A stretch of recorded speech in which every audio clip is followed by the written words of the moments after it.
Skratka,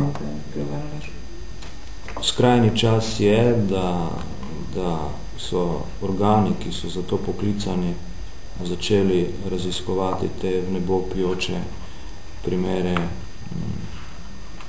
menedžerskih odkupov, koncentracije, lastništev in tako naprej in tako dalje, in da se seveda tako čim prej razišče, ali je bilo pri teh postopkih lastninskega koncentriranja vse, ampak res vse v skladu z zakonom.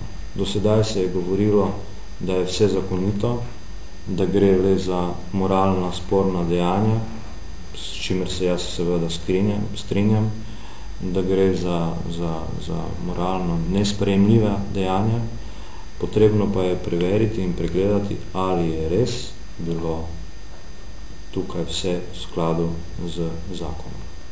In pričakujem, da bodo se te preiskave intenzivno nadaljevale in čim prej tudi dokončale, da ne bo celotno slovensko družbo, Varne Laško in Istrabenz, dva sporna dejanja in obremenjala pravzaprav celotno slovensko gospodarstvo.